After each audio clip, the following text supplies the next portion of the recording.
안녕하세요, 머니스나이퍼입니다. 오늘 영상은 지난주부터 오늘까지 시장에서 굉장히 뜨거웠던 환율에 대한 부분 이야기해 보도록 하고요. 그리고 앞으로 주식시장, 글로벌 시장이랑 국내 증시이 어떤 방향으로 흘러갈 수 있을지 데이터 중심으로, 자료 기반의 중심으로 설명을 한번 드려보도록 하겠습니다. 환율에 대해서 굉장히 뜨거웠던 이유가 바로 이것 때문이죠. 지금 지난주부터 해서 환율이 갑자기 급등하기 시작했는데요. 환율이 이렇게 급등을 하다 보니까 외인들의 자금이 국내 증시에서 대규모 이탈을 할 것이다 라고 이야기들을 하고 있습니다. 과연 그렇게 될 것인지 저희가 한번 생각해 볼 필요가 있고, 만약에 그렇지 않다고 하면은 과도한 공포감은 접어들 필요가 있겠죠. 그 반대로 그럴 가능성이 크다고 하면은 저희는 준비를 해야 되겠습니다. 국내에 주식 투자를 하고 계시는 분들 또는 펀드 투자, 국내 시장 중심으로 포트폴리오 잡고 계신 분들은 고민 한번 해봐야 되는 상황은 분명한 거죠. 앞에서는 이제 환율에 대한, 원달러 환율에 대한 1차트였고, 지금 보시는 차트는 주 차트입니다. 주 차트이기 때문에 2014년도부터 지금 2019년도 오늘까지 환율이 이렇게 나타나고 있는데요. 보시는 것처럼 아직까지는 이제 우려할 만한 수준의 환율까지는 올라오진 않았죠. 지금 시장에서 우려하는 상황은 이렇게 1200원대까지 환율이 올라왔을 때 외인들의 자금이 이탈할 가능성이 높다, 이렇게 보고 있는데요. 지금 환율 때문에 주가 지수가 움직인다고 하면은 지금 2012년도부터 해서 2014년도 때는 14, 16년도 때는 주가 지수가 이렇게 박스권에서 움직일 수가 없었죠. 앞에서 보시면 2014년도 때 환율이 이렇게 낮았고 2016년도 때는 이렇게 급등했기 때문에 2014년도부터 2016년도까지 주가 지수가 폭락을 해야 되는 게 정상입니다. 그런데 그렇지가 않죠. 2016년도 촛불 집회 끝나고 정권이 바뀌면서는 오히려 2017년도부터는 환율이 이렇게 급등을 하는 모습을 나타냈습니다. 주가 지수가, 코스피 지수가 급등하는 모습을 나타냈죠.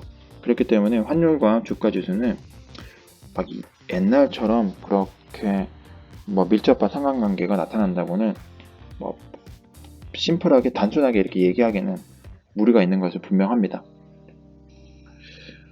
지금 환율이 이렇게 올랐던 근본적인 이유들을 살펴보게 되면은 가장 이야기를 많이 하는 게 바로 이 부분이죠. GDP 쇼크. 국내는 역성장을 나타냈고 미국 같은 경우는 GDP 성장률이 상대적으로 좋게 나타나기 때문에 지금 국내에서 투자하는 자금이 미국으로 다시 본국으로 돌아갈 것이다, 이런 논리들을 이야기하고 있는데, 근데 이런 논리가 맞아 떨어지려고 하면은 전 세계의 이머징 마켓에 들어가 있던 자금들이 전부 미국으로 다 들어가야 되겠죠. 미국이 성장률이 좋으니까. 그런데 그것도 한번 짚어봐야 될 부분이라고 볼 수가 있겠습니다. 그리고 또 하나, 지금 환율이 급등했던 이유 중에 하나가 바로 이제 4월달 이제 배당 시즌인데요. 배당을 많이 받았던 이제 외인들 자금이 본국으로 했다라는 이 뉴스가 있습니다. 그래서 배당 시즌 같은 경우도 지금은 이제 과거랑은 많이 달라졌습니다. 제가 지금 이전 영상에서 배당주에 관심을 가져야 되는 이유라는 제목으로 영상 올렸던 게 있는데, 지금 한국 시장 같은 경우가 앞으로는 점점점 배당주에 대한 관심이 뜨거워질 거예요. 그래서 지금 배당주가 과거에 대비해서 훨씬 더 많이 주목을 받고 있고, 외인들도 이전보다 더 많은 배당을 지금 받아가고 있는 상황인데, 이런 배당을 받았던 자금들을 본국으로 송금하는 규모가 이번 4월에 약 10조 원 규모로 역대급으로 가장 많았다. 그렇기 때문에 단기적으로 지금 한국에서 외국으로 자금이 많이 빠져나갔기 때문에 환율이 급등했다, 이렇게 볼 수가 있을 것 같습니다. 이 두 개 이유가 가장 큰 이유인 것 같고요. 또 하나가 지금 김정은과 푸틴과의 정상회담이 있었죠. 시간적으로 따져보면 시차적으로는 조금 시차가 있긴 하지만 지금 이런 김정은의 행보를 통해서 지금까지는 정권이 바뀌고 나서 문재인 정권이 들어서고부터는 북한에서 그 미사일 실험 같은 거 한 번도 없었죠. 그래서 지금 한 번도 긴장감이 굉장히 많이 완화된 상황입니다. 그래서 외국인들의 투자 자금이라든지 아니면은 국내에 대한 안정도 그리고 신뢰도의 이런 부분이 굉장히 그 어느 때보다도 좋은 평가를 받고 있는 상황이 사실인 거죠. 그리고 그런데 이런 부분에 대해서는 또 우려를 그 환율과 연관했을 때 좀 우려하는 부분을 조금 이렇게 접어도 된다고 생각하는 이유가 지금 미국 입장에서도 단순히 이제 김정은 너가 푸틴을 만났으니까 뭐 두고 보자 이런 분위기는 아니에요. 오히려 김정은이 푸틴을 만나면서 트럼프가 미국 입장에서도 3차 정상회담을 빨리 앞당기고 싶다 이런 식의 뉴스를 내보내고 있습니다. 그리고 제가 뒤에서 한번 설명을 드릴 텐데 지금 이제 미국에서도 대선이 이제 시작이 됐기 때문에 한반도 문제 해결하려고 하겠죠. 어떤 식으로든 성과를 내어서 본인들이 대선을 선거를 해나가는데 중요한 키로 활용하려고 할 것입니다.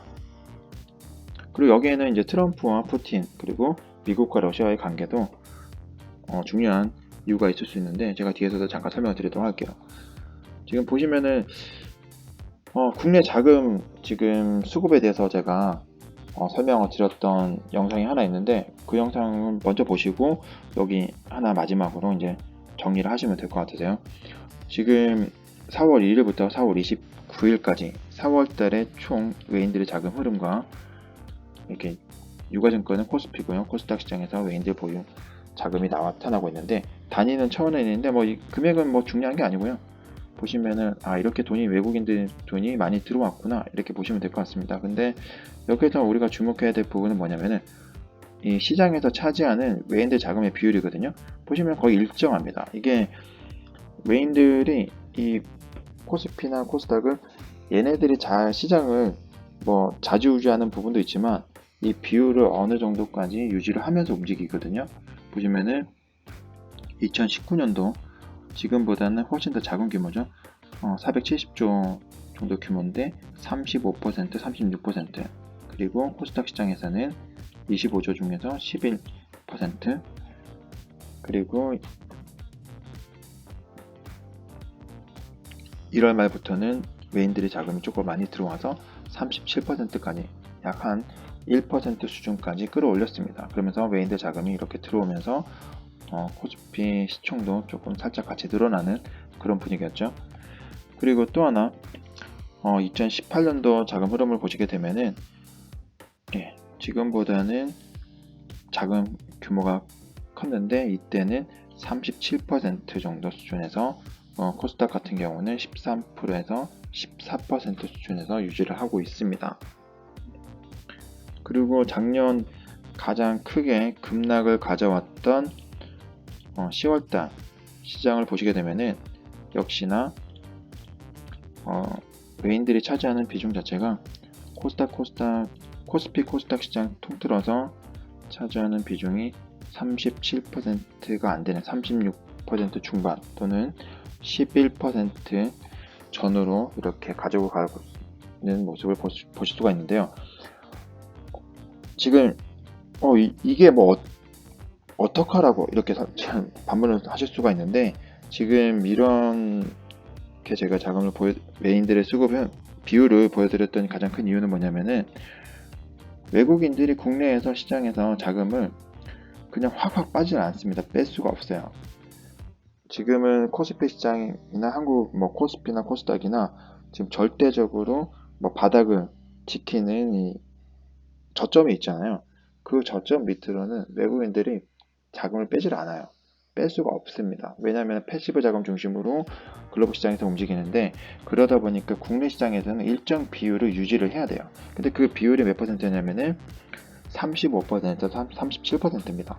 그래서 코스피 시장에서 차지하는 비중이 35%에서 37% 수준이 되는데 패시브 자금이 들어오는 비중 자체가 지금보다 어떤 그 요인이 작용을 해서 더 큰 비중을 차지하게 되면은 이 비중이 늘어날 가능성이 높아지죠. 그러면 뭐 38%, 39%, 40% 이런 수준까지 올라가게 되면은 외인들 보유 유가증권도 올라가게 되고 코스피 좀 코스닥 지수가 올라갈 가능성이 높아지게 되는 거죠. 그래서 이 퍼센트 비율은 중심적으로 살펴보시면 될 것 같고, 그리고 지금 환율 때문에 외인들 자금이 뭐 단기간에 갑작스럽게 돈이 빠져나갈 일은 없다, 이렇게 보시면 될 것 같고요. 또 하나 이제 유가증권 시장만 그런 게 아니고 지금 채권 시장 같은 경우도 지금 1월 1일부터 4월 30일까지 국내 시장이 만약 이렇게 굉장히 안 좋다고 하면은 지속적으로 외인들 자금이 계속적으로 이탈이 있어야 되는데 그렇지가 않습니다. 이게 외인들에서도 순매수 보시게 되면은 국채에서는 가장 크게 매수를 하고 있는 주체가 외인이라는 것을 알 수가 있습니다.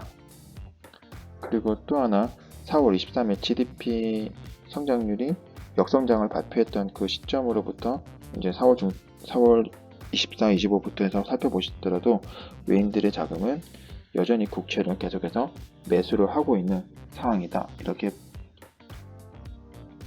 확인을 하실 수가 있으세요. 오히려 국내 자산 운용사보다 외인들의 매수하는 국내 채권 비중이 더 많습니다.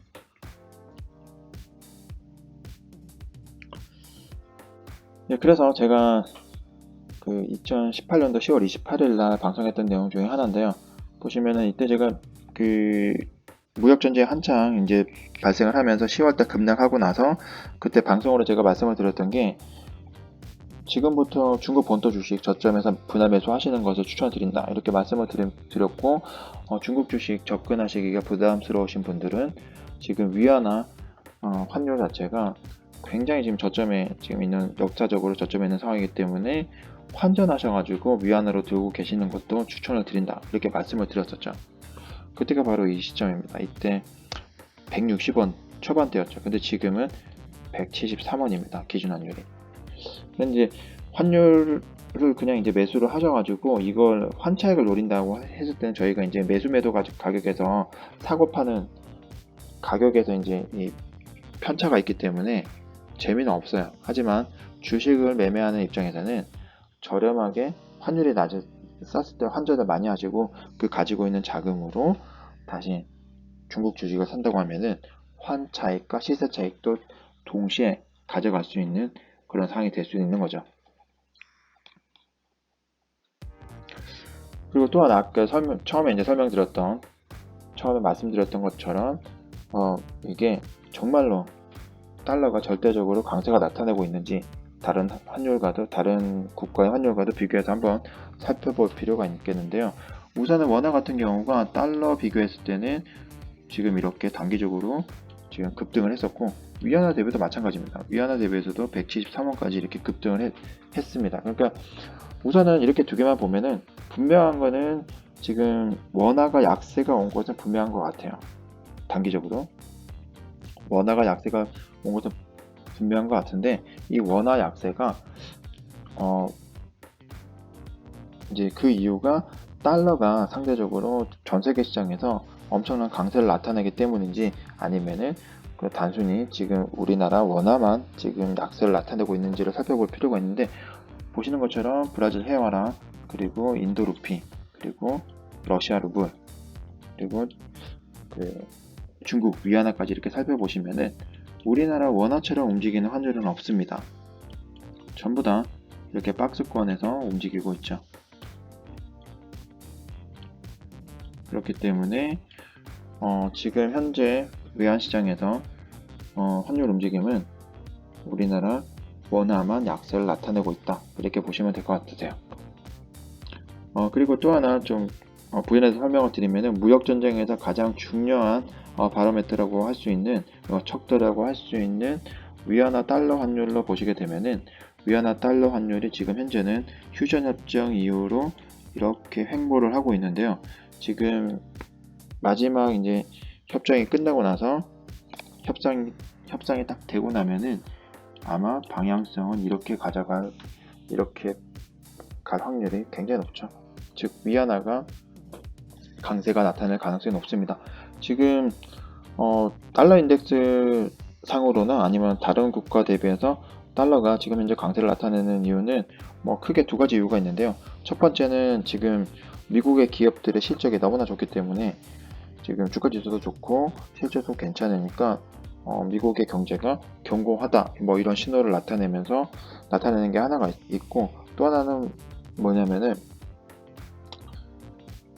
유럽이 너무 못하기 때문에 그래요. 유럽이 브렉시트라든지 아니면은 지금 프랑스 중심으로 주변에 생기는 유럽 본토에서 생기는 시위나 이런 부분에서 유럽이 너무 못하고 있기 때문에 상대적으로 달러가 강세를 나타내고 있다, 이렇게 보시면 될 것 같네요. 그래서 지금 설명드렸던 것처럼 지금 미국 시장 같은 경우는 너무나 좋은데요. 지금 이렇게 다우 지수도 흐름이 너무 좋고요. 지금 나스닥 지수도 흐름이 너무 좋습니다. 이 자금들 흐름 보셔도, 지금 ETF 자금 흐름 보셔도 올해 1월 1일부터 4월 29일까지 지금 흐름 보시면은 S&P 500이라든지 이머징 마켓 중심으로 대량 유입이 발생을 하고요. 근데 순유출에서는 좀 눈에 띄는 게 보시면은 일본이라든지 아니면 골드 쪽에서 지금 유출이 발생을 하고 있는 것을 확인하실 수가 있으세요. 그렇다고 하면은 최근 4월달 같은 경우도 마찬가지입니다. S&P 500에서도 유입세가 있고요. 근데 4월 중에서는 이머징 마켓에 대한 ETF 자금 순유입은 보이진 않네요. 그런데 여전히 골드 부분에서는 매도가 있습니다. 보시면은 골드에서는 여전히 매도가 있습니다. 그래서 ETF나 글로벌 자금이 골드에 대한 투자는 지금 매도 포지션을 취하고 있고, 지금 미국에 대해서는 긍정적으로 바라보고 있다, 이렇게 보실 수가 있겠네요. 그리고 또 하나 중요한 이제 중국이죠. 미국과 중국. 지금 상해종합지수는 4월 초 기점으로 해서 지금 살짝 조정을 받고 있는 구간으로 보실 수가 있는데, 이게 이제 외인들의 자금이 이탈을 했냐 안 했냐 이렇게 그런 부분이 좀 중요한 거예요. 그래서 그런 부분을 많이들 궁금해 하시는데, 결론부터 말씀을 드리면 외인들의 자금 이탈 없습니다. 지금 중국 시장에서 외인 자금 이탈은 없고요. 보시면은 여기가 이제 상해 시장과 심천 시장의 순유출을 나타내는 거고, 여기는 이제 외인들의 자금이 으로 추정되는 홍콩에서 이제 상해 시장 또는 심천 시장으로 자금이 들어가는 것에 대한 순유출을 나타내고 있는데, 지금 보시는 것처럼 4월 1일부터 제가 처음에는 이제 4월 1, 2주 때는 수익 실현에 대한 급등에 대한 수익 실현의 자금이 나오면서 좀 조정을 받는 것 같다, 이런 생각을 했었습니다. 그런데 이 기간이 조금 더 길어졌어요. 그래서 4월 한 달 동안은 거의 그동안에 올라왔던 급등했던 수익을 실현하는 자금의 실현으로 볼 수 있는데, 근데 4월 말부터 해서 4월 29일 또는 4월 26일부터 해서 상해 쪽 같은 경우는 4월 29일 다시 대량 순유입이 들어왔고, 심천 같은 경우는 4월 26일부터는 다시 순매수세로 들어왔다 볼 수가 있습니다. 그리고 지금 외인들의 자금으로 추정되는 흐름은 꾸준합니다. 다만 그 속도가 조금 느려졌죠.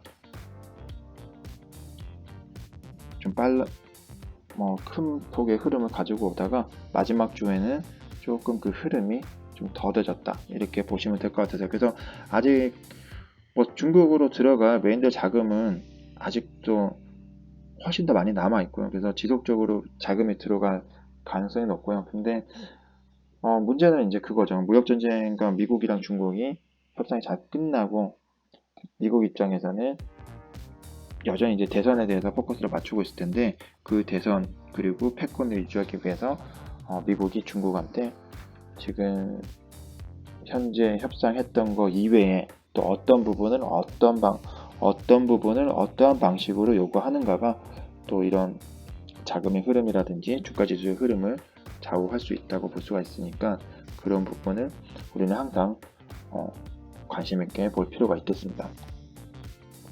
그리고 한국 주식시장 자금 흐름을 보시게 되면은 왼쪽이 이제 코스피, 그리고 오른쪽이 코스닥인데요. 코스닥 같은 경우는 이제 업종에 대해서는 훨씬 더 분류가 세분화되어 있어서 이렇게 제가 두 개의 사진으로 스크린샷 떠가지고 이렇게 보여드리고 있고, 지금 코스피 같은 경우는 4월달도 여전히 매수세가 강합니다. 근데 이 들어오는 게 보시면 거의 뭐 전기전자 업종 중심과 금융, 제조 이렇게만 자금이 들어오고 있죠. 나머지는 들어오질 않습니다. 화학주 안 들어오고요, 초유광수 안 들어오고, 전기가스 안 들어오고요, 통신도 안 들어오죠, 보험 서비스 안 들어오죠. 그러니까 뭐 전기전자, 금융, 제조, 뭐 제조랑 전기전자는 같은 섹터로 볼 수가 있을 텐데, 거의 외인들이 들어오는 자금은 탁 집중해서 들어오고 있는데 거의 다 5G 관련돼서 맞물려서 들어온다고 볼 수가 있어요.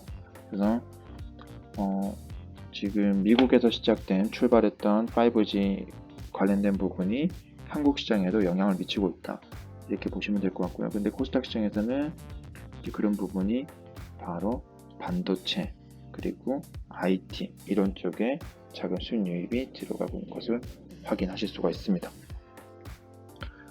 그리고 이제 GDP 발표한 이후 4월 25일부터 보시게 되면은 조금 흐름에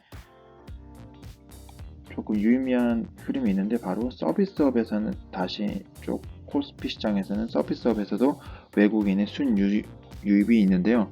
서비스업이라고 하면은 이제 여행, 호텔 이런 부분이죠. 그러니까 중국 관련된 소비재 중심으로 매수세가 다시 조금 일어나고 있다, 이렇게 보시면 될 것 같습니다. 그래서 지금 코스피 시장에서는 외인들은 여전히 국내 대형 우량주 중심으로, 특히 전기전자, 금융업종 중심으로 매수를 하고 있고, GDP 성장률 발표 이후로 보게 되면은 서비스업에 대해서도 매수를 시작하고 있다. 그래서 중국 소비 관련되어 있는 그런 종목도 중심으로 관심을 가지시면은 괜찮은 올해는 수확을 할 가능성이 또 높지 않나, 이렇게 생각을 해보고 있습니다.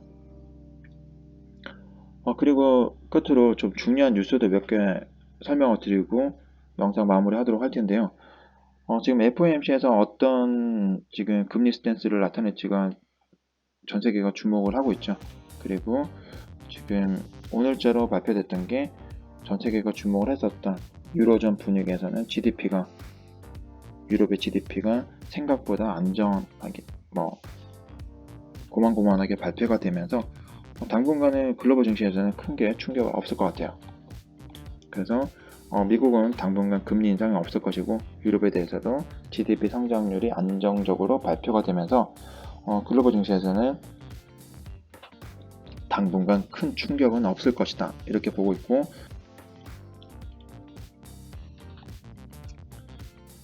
지금 현재 미국이랑 일본이랑 무역협정 진행 중에 있는데요. 미국이 일본을 완전 호구로 보고 있는 것 같아요. 환율 조항 넣자고 또 얘기를 하고 있죠.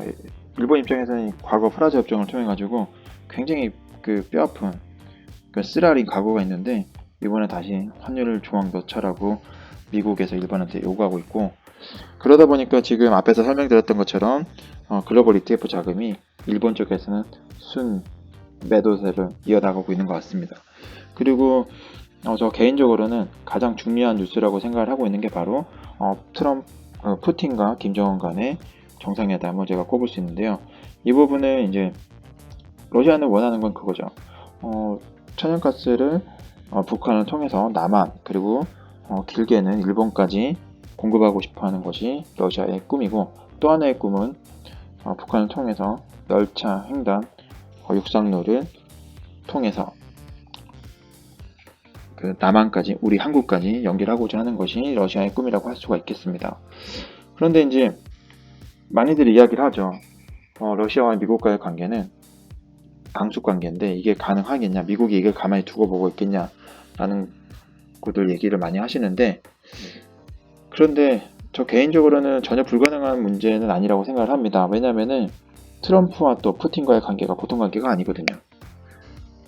북미 정상회담 진행 과정에서 하노이에서 트럼프가 급하게 선회를 하면서 미 본토로 들어갔던 가장 큰 이유가 바로 밀러 보고서 때문이었는데, 근데 밀러 보고서는 지금 결과론적으로는 아무 의미 없다라고 발표가 나면서 트럼프한테는 지금 결과론적으로 날개를 달아주는 형국이 됐죠. 뭐 그런 걸 떠나서 지금 트럼프와 러시아 이 관계 보통 관계가 아닙니다. 그래서 이런 지금 현재 지금 트럼프 정권 하에서 정부 하에서 좀 돌아가는 세계 정세를 조금 이해를 하시려면은 특히 미국과 러시아의 관계 그리고 트럼프와 러시아의 관계 이해를 하시려면은 제가 작년에 올렸던 영상이 있는데요. 제목은 푸틴은 왜 트럼프와 사랑에 빠졌나라는 제목으로 올렸던 영상이 있습니다. 23분짜리 영상인데 뭐 빠르게 보시게 하시면은 뭐 한 15분 내외로 가능하실 거예요. 근데 꼭 한번 보시길 바랍니다. 그러면은 지금 트럼프에 대한 그 행동들 그리고 트럼프와 러시아의 관계 그리고 미국과 러시아의 관계 분명한 거는 미국과 러시아는 대립 관계는 맞는데 트럼프와 러시아 관계는 또 보통 관계가 아니거든요. 그렇기 때문에 안 보신 분들은 꼭 보셔서 지금 트럼프에 대한 이해도를 좀 올려두시면은 지금 돌아가는 시장 이해하시는 데 도움이 되실 거라고 생각을 합니다. 그래서 오늘 결과론적으로는 제가 이제 환율 이야기로 시작을 했는데 뭐 환율 문제는 크게 뭐 우려할 만한 사항은 아닌 것 같고요. 오히려 제가 지금 글로벌 시장에서 이제 예의주시하셔야 되는 부분은 제가 지난번 영상에서도 한번 말씀을 드렸는데 미국에서 중심 그 5G 관련 기업들 미국의 5G 관련된 기업들이 있는데 이 기업들에 대한 주가 지수를 항상 모니터링 하시는 것을 제가 추천을 드립니다. 왜냐면은 지금 현재 글로벌 장이 이렇게 강세장으로 시작되던 이유가 특히 미국 중심으로 강세장으로 시작되는 이유가 이제 5G 관련돼서 그 차세대 먹거리 성장 동력으로 5G를 누구나가 생각을 했지만 그것을 스타트를 미국에서 끄는 것이거든요. 그런데 만약에 미국에서 이 5G 중심으로 이제 신성장 동력으로 이제 생각을 하고 스타트를 끊었는데 미국에서 가져가는 파이가 작거나 미국에서 가져가는 베네핏이 작다고 하면은 미국에서는 분명히 이게 브레이크를 걸 거라고 생각을 합니다. 그리고 또 하나 지금 미국에서는 트럼프가 이렇게 5G 중심으로 랠리를 시작한 이유는 선거가 이제 대선 준비를 앞두고 있기 때문이라고 볼 수가 있겠죠. 그래서 주가 지수가 괜찮을 때 만약에 지금 하반기 때 그 임기 말에 주가 지수가 꺾인다고 하면은 재선할 가능성이 굉장히 낮아지는데 오히려 지금 임기 초반 때 좋았던 시장 상황을 보여주고 중반 때 안 좋았던 상황에서 막바지 때 다시 주가를 끌어올리면서 굉장히 전략적으로 잘 만들어 간다라고 저는 개인적으로 보고 있고요. 그렇기 때문에 미국 트럼프 입장에서는 이런 전략으로 본인이 선거에서 이길 수 있는 가능성을 재집권할 수 있는 가능성을 올리는 그런 움직임으로 가고 있다라고 저는 보고 있습니다. 그래서 오늘 영상 지금 준비했던 영상 여기까지고요. 이 영상이 도움이 되신다고 하시면은 좋아요를 그리고 새로운 영상을 받고자 하시면은 구독을 부탁드리겠습니다. 버니스나이퍼였습니다.